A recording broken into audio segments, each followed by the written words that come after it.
सोचिए एक ऐसी जगह के बारे में, एक मंदिर जो 1000 साल से भी ज्यादा वक्त तक हमलों के खिलाफ डटा रहा। ये कहानी सिर्फ पत्थर और चूने की नहीं है।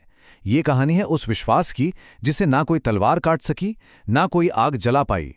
तो चलिए आज हम सोमनाथ की इसी शानदार यात्रा पर निकलते हैं। ये जो शब्द है ना, ये सिर्फ एक वाक्य नहीं है, ये इस पूरी कहानी का निचोड़ है।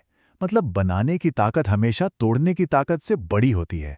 और यही तो सोमनाथ की कहानी है, सिर्फ एक इमारत की नहीं, बल्कि एक ऐसे विचार की जो कभी मर नहीं सकता। 17 बार, जरा इस नंबर पर गौर कीजिए।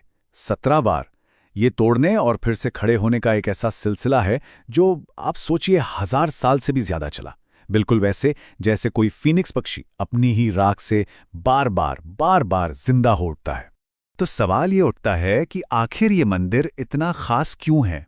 देखिए, इसकी जड़ें ना इतिहास से भी कहीं ज्यादा गहरी हैं। पौराणिक कथाओं में ये सिर्फ एक पूजा की जगह नहीं है, ये भारत के 12 सबसे पवित्र शिव मंदिरों में पहला है। मतलब प्रथम ज्योतिर्लिंग, वो जगह जहां माना जाता है कि शिव खुद रोशनी के एक अनंत खंभे के तौर पर प्रकट हुए थे। तो चलिए अब इसकी कहानी पर आते हैं।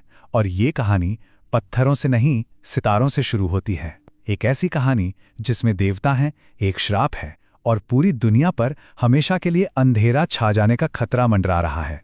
तो किस्सा कुछ यूं है कि चंद्रदेव यानी हमारे चांद, उन्होंने राजा दक्ष की 27 बेटियों से शादी तो कर ली, लेकिन उनका दिल आया सिर्फ एक पर, रोहिणी पर। अब इस नाइंसाफी को देखकर राजा दक्ष को इतना गुस्सा आया कि उन्होंने चंद्र को एक भयानक श्राप दे दिया कि तुम्हारी सारी की सारी चमक खत्म हो जाएगी। और बस यही से शुरू हुई चंद्रदेव की मुश्किल यात्रा। अपने अभिमान की वजह से मिले उस श्राप से छुटकारा पाने के लिए वो इसी पवित्र जगह पर आए जिसे प्रभास कहते हैं। और यहां उन्होंने घोर तपस्या की और आखिरकार भगवान शिव को प्रसन्न कर ही लिया।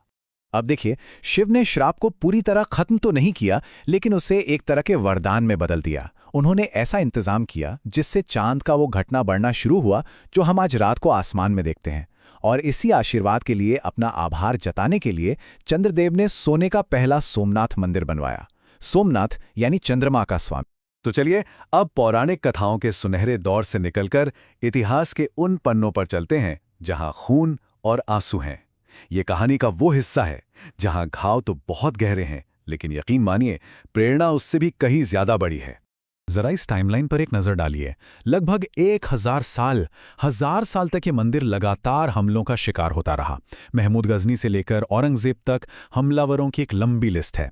वो आते रहे, तोड़ते रहे, लेकिन एक चीज वो नहीं समझ पाए। हर बार जब ये मंदिर गिरा, इसे फिर से खड़ा कर दिया गया। सोचकर देखिए उस वक्त को, जब औरंगजेब ने हुक्म दिया कि मंदिर को ऐसे तोड़ो कि इसे दोबारा बनाने की कोई गुंजाइश ही ना बचे। पर वो शायद ये भूल गए कि आप इमारत तोड़ सकते हैं, उसकी आत्मा को नहीं। और सोमनाथ की आत्मा, वो हमेशा जिंदा रही। और अब कहानी उस मोड़ पर आती है जहां सदियों के अंधेरे के बाद एक नई सुबह होती है। भारत आजाद होता है और उसी आजादी के साथ एक संकल्प लिया जाता है, सोमनाथ को उसका पुराना गौरव वापस दिलाने का। ये वो लम्हा था जब इतिहास ने एक नई करवट ली। नवंबर 1947, आजाद भारत के लौह पुरुष सरदार पटेल सोमनाथ के खंडरों के सामने खड़े थे और उन्होंने एक वादा किया, एक पूरे देश की तरफ से वादा किया कि ये मंदिर फिर से उठेगा। लेकिन इतना बड़ा काम होगा कैसे? यहां पर महात्मा गांधी ने एक बहुत जरूरी शर्त रखी।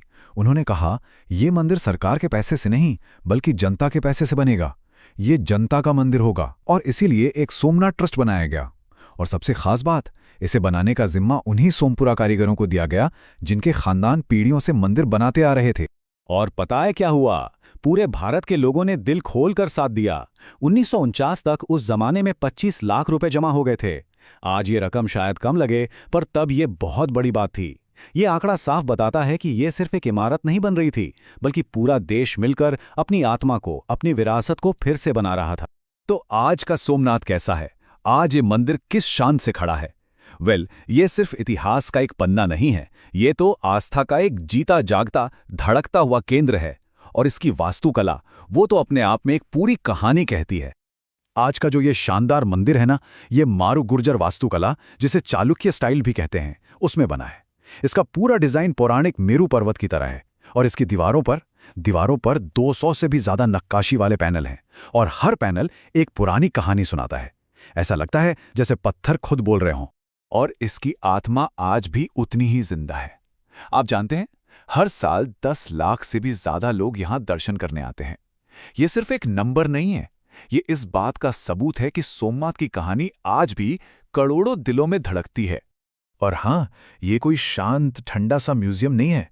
यहाँ जो भी आता है ना, वो सुबह की दिव्य आरती से लेकर शाम के शानदार लाइट एंड साउंड शो तक एक पूरे अनुभव में डूब जाता है। और यही चीज़ इस जगह को हमेशा जिंदा और ऊर्जा से भरपूर रखती है। और ये हमें इतिहास को देखने का एक बिल्कुल नया तरीका सिखाता है। सोचिए, जनवरी 2026 में गजनी के हमले को पूरे 1000 साल हो जाएंगे। लेकिन ये मौका, ये सिर्फ उस हमले को याद करने का नहीं है। ये उस 1000 साल की हिम्मत का जश्न मनाने का है, उस जज्बे का जो हर बार और मजबूत होकर खड़ा हुआ। सोमनाथ के इतिहासकार के एम मुंशी ने इस पूरी कहानी को शायद सबसे खूबसूरती से समेटा है। उन्होंने कहा कि यह मंदिर एक फीनिक्स की तरह है, जो हर बार अपनी ही राख से पहले से भी ज्यादा शान से फिर जिंदा हो उठता है।